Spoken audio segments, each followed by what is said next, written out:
Hey PoE homies, J-War here with another video. So today I want to talk about doing the Monstrous Treasure juice strat. Now, I thought this would be an interesting video to make because me at the end of the league, I always end up with a lot of these Monstrous Treasure map crafts, and I'll tell you guys what I'm talking about if you're not familiar with what the Monstrous Treasure craft is. It used to be a prophecy, and now it is a craft that goes on your map device, just like putting Essence or Legion or one of the other map crafts from Kirek on your map device when you run a map. So I'll show you guys what that is later, but like I was saying, I always end up with a lot of these at the end of every league, and I don't really know what to do with them, and I end up not using them. So this league, I wanted to make sure I made use of them, because they are really powerful. And probably the best thing you can do with them is do a divination card farming strategy.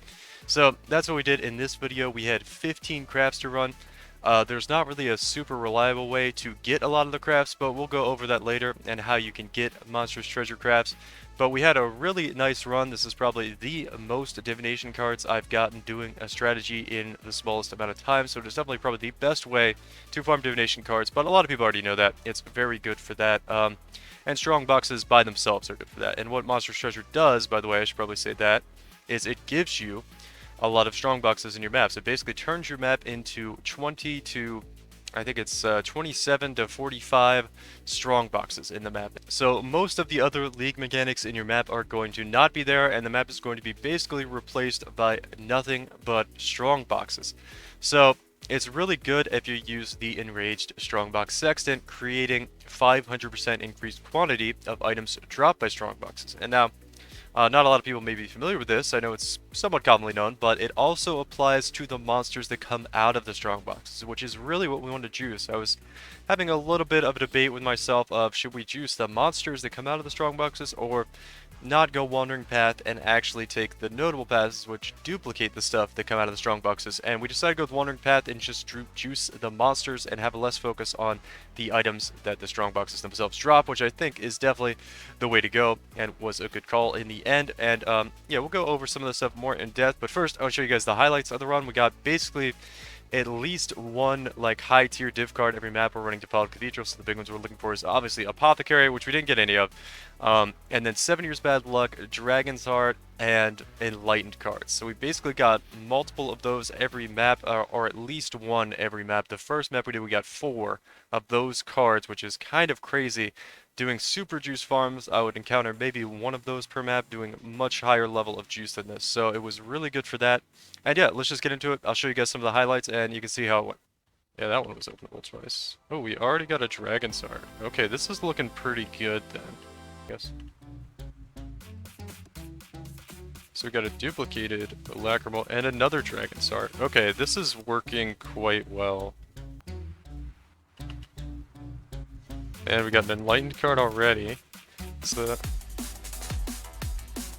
okay, there's another Enlightened card. That's the fourth big dose. So we're... Oh, never mind. Dragon's Heart. There we go. Activated choice on that one. Oh, there's a Dragon's Heart. Alright, so we've gotten one really good div card every map. It's really weird going up there, but I guess not. Okay, never mind. There was a God Touched. Good. Oh my god, that's actually card touched. We got 2 this map? Oh my god.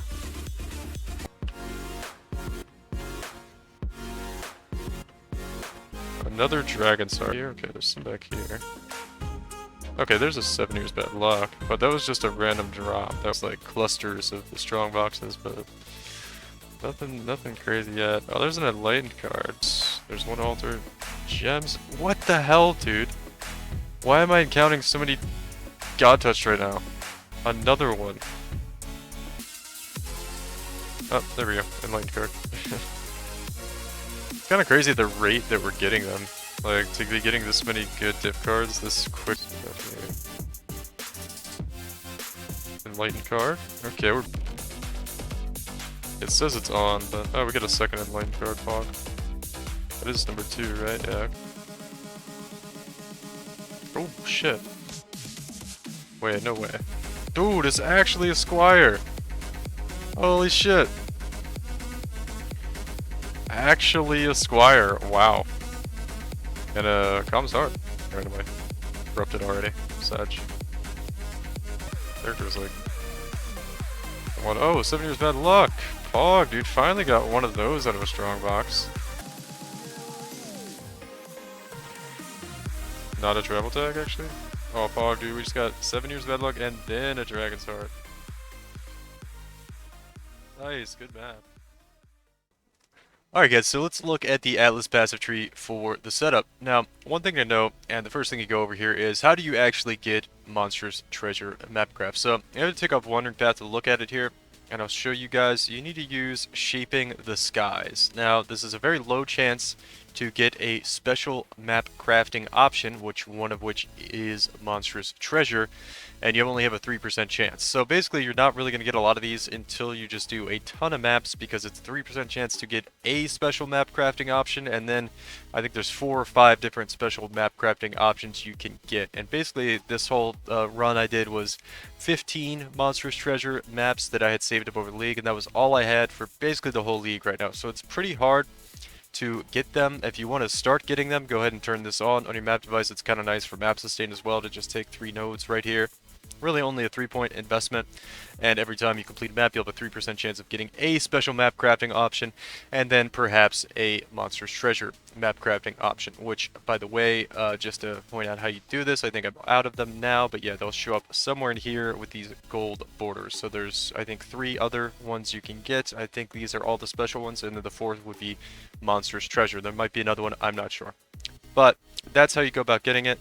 But to look more closely at the Atlas passive tree, we did use Wandering Path, and this is essentially the setup I had. I believe I might have taken these Delirium nodes here. It doesn't really matter a whole lot. Really, the most important stuff to get is you can try to force on some Abysses and some Legions on the map, because those will show up every now and then. But the most important stuff is to take the Quant Ring, the inner and outer Quant Ring, and the top of the diamond here. Your strong boxes are guarded by an additional pack of monsters. These are really, really crucial to take, because we're going to have a 120% chance, which basically means we're going to get an additional pack of monsters for every strong box we open, which is really the crux of the farm. And nothing really too notable. These openable again are really good as well, so we get a combined 12% chance to have the strong boxes be openable twice, which allows more monsters to come out, which is what we want. And then nothing else, just adding some juice. We ran Beyond on our Sextants, so we want more Beyond monsters. I heard that, or I read that the Beyond monsters that spawn off of the Strongbox monsters, because Beyond monsters spawn when you kill other monsters, right, also have the Quant bonus. I'm not sure if that's true or not, but I took Beyond for that reason. It adds monsters to the map regardless, so it seemed pretty good actually. And then I had just had some B stuff here. You can take Alba stuff if you want to run Alba missions, or you can take Red Beast stuff if you want to run Einhar as your master mission. I don't think I actually ran any master missions. When I did the map device, I was just kind of like, I don't think we're going to add too much to the map, and I was actually out of Einhar missions, or I would have probably ran Einhar, but I didn't really bother running Alba missions. I didn't think they were going to add too much to the juice, as most of the juice is going to come out of strong boxes, and that was the focus here.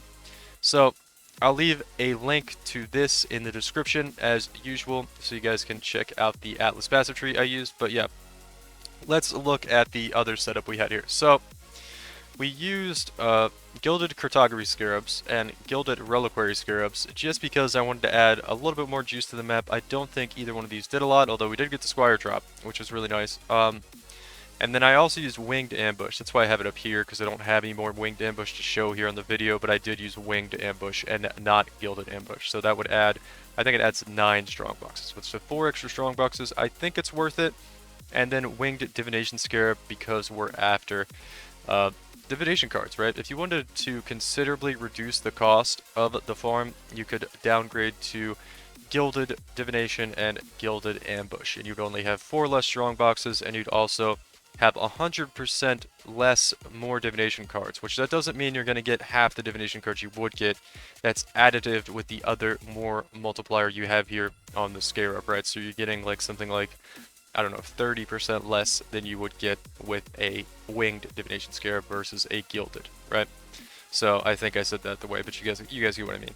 Continuing here, let's go over the Sextants. The 2 crucial ones, the 2 really important ones you want to have are Enraged strong boxes. This is absolutely mandatory. You have to have the increased item quantity on the strong box, which makes the monsters that come out of the strong box also have that increased item quantity, and that's where we get all of our drops from, basically. And then also 2 additional strong boxes here is all this one does. So those 2 are very mandatory.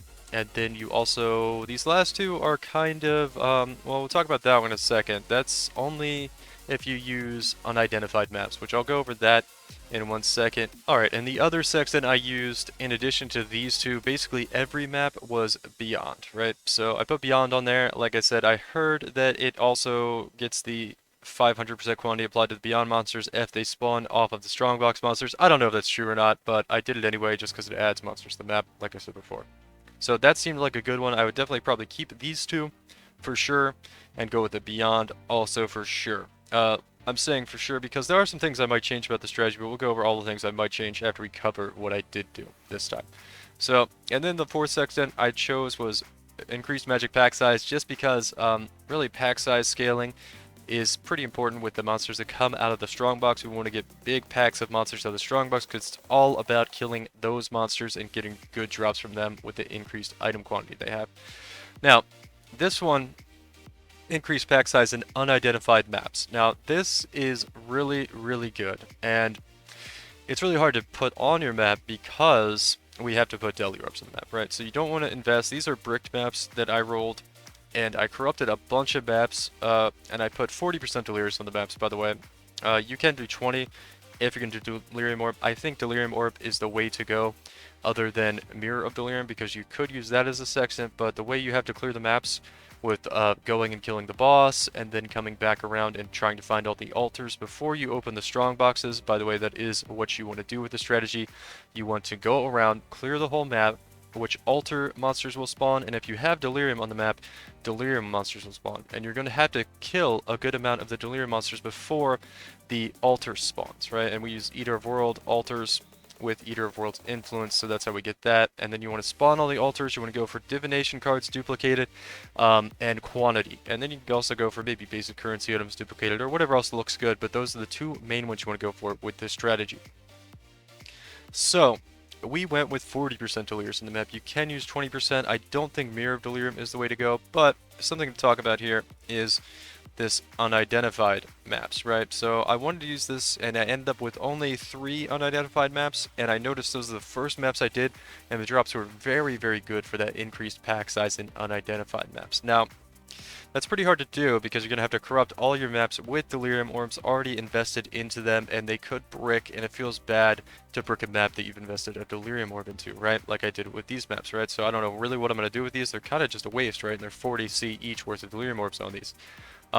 That being said, by the way, you should also just use random Delirium Orbs if you're not going to put a lot on the map. It's really not worth it to use like the Scarab Delirium Orbs unless you're going for like big juice quant, and you're going to have like tons of abysses, and you're going to get Delirium bars fill faster and all that. But just go with whatever the cheapest Delirium Orbs are.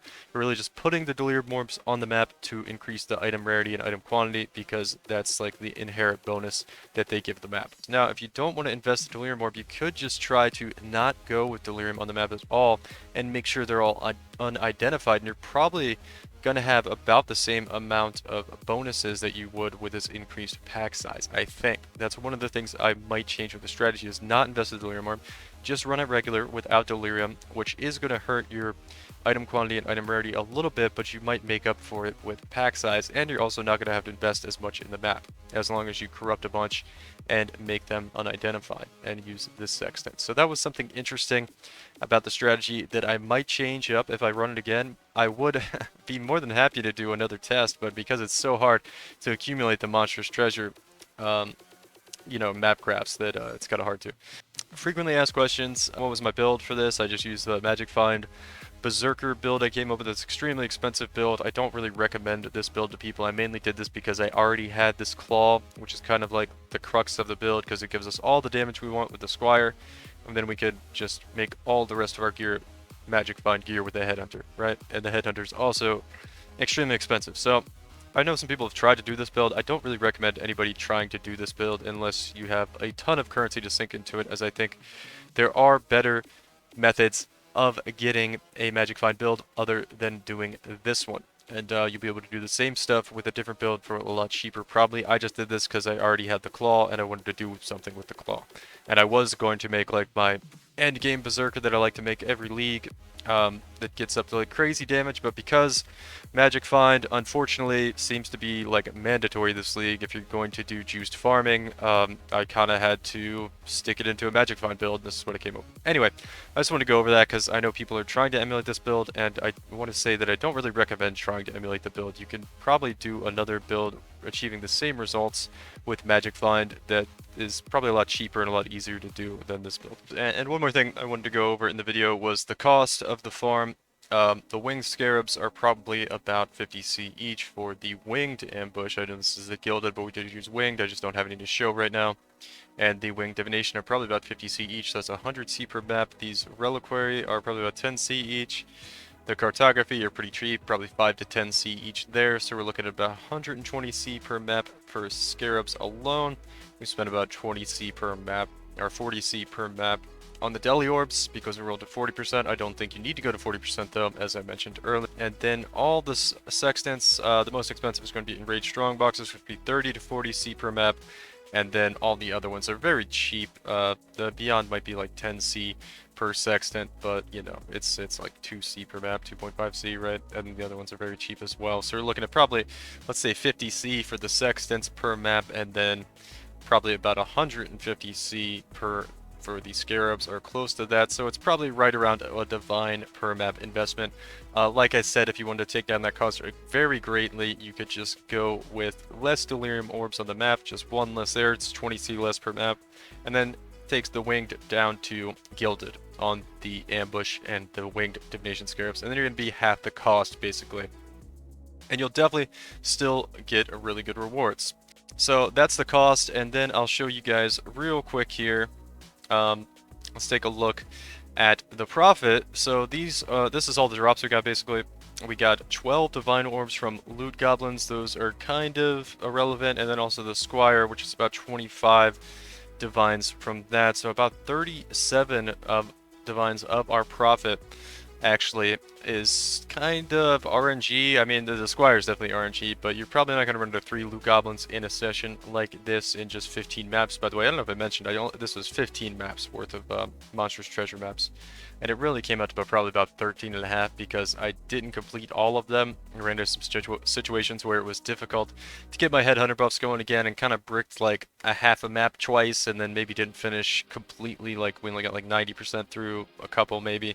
So I'd say probably like 1.5 maps. Maybe we didn't quite get all the way done as far as total completion of the 15 maps we had. Anyway, so we came out to about 60 divines here. I could say you're definitely not going to lose money doing this farm, and it's very RNG dependent how much you are going to make. And the cost, let's see, we put in about 20 divines, right? So we take about, probably about 30 divines out, assuming maybe you get a little bit of bad luck on God Touch monsters, don't encounter many of those. And obviously you're probably not going to get a squire drop. So it made about, I don't know, probably 15 divines-ish after the investment. So it's pretty good. It's pretty good. It doesn't really take that long to do. So we're looking somewhere between 7 to 10 divines per hour probably. I don't want to do like the spreadsheet breakdown of the map, or of the math for the profit here, because it's very kind of RNG dependent. Depends on how fast you're going through the maps. Depends on your RNG on your div card drops. But I can say we got quite a lot of div card drops compared to the super juice stuff I was doing. This farm gets more divination cards faster than any other farm you could do, basically.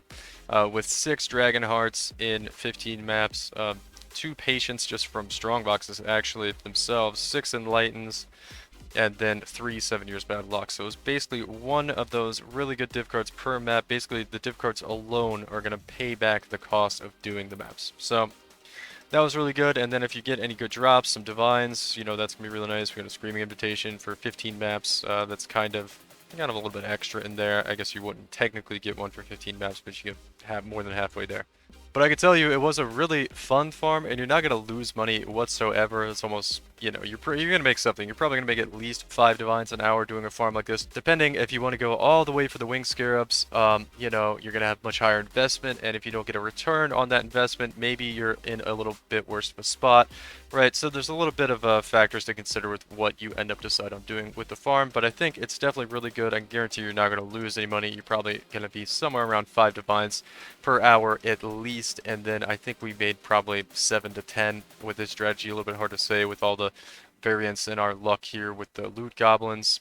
And the other thing to mention with this strategy is, do you need a Magic Find character to do it? I would recommend having a Magic Find character, but because of the increased quant on the strong boxes, and because we go Wandering Path, which leads to a very high amount of quantity and rarity on the map, you probably don't need a Magic Find character. I would recommend probably just using a Divination Distillate flask as well as a Rarity flask with rarity on the suffix, as well as, you know, just a gold flask. And you probably have enough there, and maybe 1 or 2 pieces of rarity gear would help, but probably not mandatory. I would say that is probably good, and an MF character is not mandatory for this strategy, although it is probably recommended, and it's just going to be beneficial, right, this league, in any situation. Unfortunately, is the situation we're in this league. But so, all right, I think that's just about everything I wanted to cover in the guide. Like I said, this isn't very I didn't get this narrowed down to being confident in this is the best way to go about doing Monstrous Treasure farms. This was a pretty good way that I found. It was a really fun farming strategy too, because you see so many good divination cards very quickly. Some other things I'll note that you could change. You could do a different map. You could do like Colonnade and go for patient cards. You could do Crimson Temple, I think, gives you more altars, right? So you could do Crimson Temple as well. And then any map with good divination cards that you're looking to hit, you know, you could go Promenade, obviously. Classic map for getting those patient cards. Colonnade's kind of the new one this league. I do think the Crimson Temple, Defiled Cathedral maps, you know, because you have a chance that those apothecaries are probably the best ones to go for, but you could certainly do another one. You're going to see a lot more cards if you go for Colonnade and go for Patience, as those are going to be a lot more common and more consistent drops. So yeah, it was a really cool strategy. Let me know if anybody makes any of these changes to the strategy. I'd love to test it out more. It was a really fun farm, but unfortunately the Monstrous Treasure crafts are pretty hard to come by. So I don't really have too many more to test out, and it's going to take a long time to accumulate more. So let me know if anybody else tries out this strategy, maybe change it up a couple things I didn't do, or you just have recommendations in general to things you think might be better for the strategy, because I'm very curious to know, because it seemed like a really cool strategy. And yeah, that's going to do it for this one, guys, and thanks for watching.